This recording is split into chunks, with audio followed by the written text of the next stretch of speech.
আমার প্রিয় স্নেহের 2025 সালের নতুন বছরে তৃতীয় শ্রেণীর ছাত্রছাত্রী বন্ধুরা, আশা করি তোমার সবাই ভালো আছো। আজ আমরা যে বিষয়টি নিয়ে আলোচনা করব, তৃতীয় শ্রেণীর সেকেন্ড সেমিস্টার অর্থাৎ দ্বিতীয় পর্যায়ক্রমিক মূল্যায়নের পরিবেশ ও বিজ্ঞানের কোশ্চেন পেপার নিয়ে। দেখো সরাসরি স্ক্রিনে তোমরা তৃতীয় শ্রেণীর সেকেন্ড সেমিস্টার অর্থাৎ দ্বিতীয় পর্যায়ক্রমিক মূল্যায়নের পরিবেশ ও বিজ্ঞানের কোশ্চেনটা দেখতে পাচ্ছ। ফুল মার্কস তোমাদের রয়েছে 30, সময় তোমাদের রয়েছে 1 ঘন্টা। একে থেকে রয়েছে সঠিক উত্তরের মাথায় টিক চিহ্ন দাও, প্রশ্নের মান 1 করে 1 × 5 = 5। পিনকোড হলো বাড়ির নম্বর, পোস্ট অফিসের নম্বর, রাস্তার নম্বর, তবে পোস্ট অফিসের নম্বর। শীত থেকে বাঁচার জন্য পালক ফুলিয়ে রাখে টিয়া, ময়না, শালিক পাখি। শালিক। সুতির কাপড় পরতে হয় শীতকালে, গরমকালে, বর্ষাকালে। গরমকালে।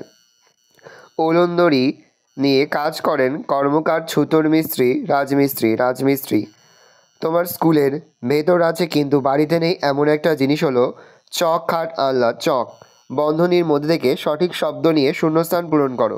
খনিজ, কচুয়ান, পিসি, যাযাবর, উঁচু। তোমার বাবার বোন তোমার ড্যাশ হন, উত্তরে পিসি। যারা এক জায়গা থেকে অন্য জায়গায় ঘুরে বেড়ান তাদের ড্যাশ বলে, তবে যাযাবর। তাহলে যারা এক জায়গা থেকে অন্য জায়গায় ঘুরে বেড়ান তাদের যাযাবর বলে। সিনথেটিক উল পাওয়া যায় ড্যাশ থেকে, দেবে খনিজ তেল থেকে। ঝড়ে ড্যাশ বাড়ির বেশি ক্ষতি হয়, উঁচু। ঘোড়ার গাড়ি চালায় যারা তাদের ড্যাশ বলে, কচুয়ান। পরে হচ্ছে বাম দিকের সঙ্গে ডান দিক মেলাও। বাম দিকে রয়েছে বীরভূম, হুগলি, দক্ষিণ দিনাজপুর, নদিয়া, মুর্শিদাবাদ। ডান দিকে রয়েছে কৃষ্ণনগর, বহরমপুর, চুঁচুড়া, বালুরঘাট, সিউড়ি।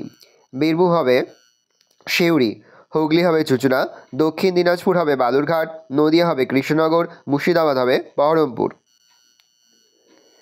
তারা দেখে রয়েছে সঠিক বাক্যের পাশে সত্য এবং ভুল বাক্যশীর পাশে মিথ্যা লেখো। যে কোনো 5টি প্রশ্নের মান 1 করে 1 × 5 = 5। ডাক্তারবাবুরা অ্যাপ্রন পরেন, উত্তর হবে ঠিক, তাহলে সত্য লিখব।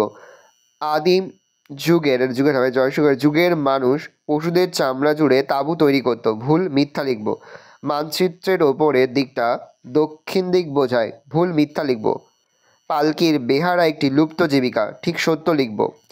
দরজা জানলার পাল্লা লাগাতে বাটালি লাগে, ঠিক, তাহলে সত্য লিখব। 5 দাগে রয়েছে নিচের প্রশ্নগুলির উত্তর দাও। প্রশ্নের মান 2 করে 2 × 5 = 10। প্রথম, কী কী কারণে জন্য বাড়ি ছাদ দরকার? বৃষ্টির জল যাতে ঘরে ঢুকে না যায়, এছাড়াও রোদ, হাওয়া, ঝড় বৃষ্টি থেকে রক্ষা পাওয়ার জন্য বাড়ির ছাদ দরকার।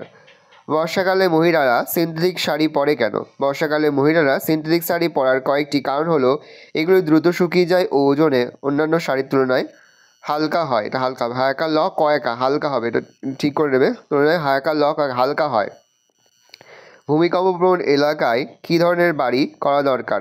ভূমিকম্পপ্রবণ এলাকায় কাঠের বাড়ি তৈরি করা হয়, কারণ বাড়িটি ভেঙে গেলে ক্ষয়ক্ষতির পরিমাণ কম হয়। কিভাবে চিঠিতে ঠিকানা লিখতে হয়? যিনি চিঠি পাঠাচ্ছেন তার নাম বাঁ পাশে লিখতে হয় এবং যাকে চিঠি পাঠাচ্ছেন তার নাম ডান পাশে লিখতে হয়।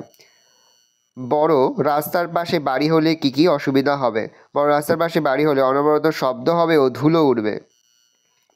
ভালো করে দেখে নাও, এই রয়েছে টোটাল তোমাদের সেকেন্ড সেমিস্টার অর্থাৎ দ্বিতীয় পর্যায়ক্রমিক মূল্যায়নের ক্লাস 3 আমাদের পরিবেশের কোশ্চেন পেপার। ভালো কোশ্চেনটা দেখে নাও। আশা করি ভিডিওটা ভালো লেগেছে। ভিডিওটা ভালো লাগলে ভিডিওকে লাইক করতে ভুলবেন না। আমার নতুন হওয়া লাল ক্লিক সাবস্ক্রাইব প্রেস করে পাশে বেল আইকনটা প্রেস করে নতুন কোনো ভিডিও আপলোড করি সবার ফার্স্ট নোটিফিকেশন তোমরা পেয়ে যাও। আর এই ভিডিওটি তোমার বন্ধু বান্ধবী আত্মীয় স্বজন সবার মধ্যে কিন্তু অনেক অনেক শেয়ার করে দেওয়ার বছর ক্লাস 3-তে পড়ছে। আশা করা যায় প্রতি বছর নেই এই বছর তোমরা আমাদের সাজেশন অংশ থেকে সমস্ত প্রশ্ন কিন্তু কমন পেয়ে যাবে, সেহেতু ভালো করে তোমরা কোশ্চেন পেপারটা দেখে নাও।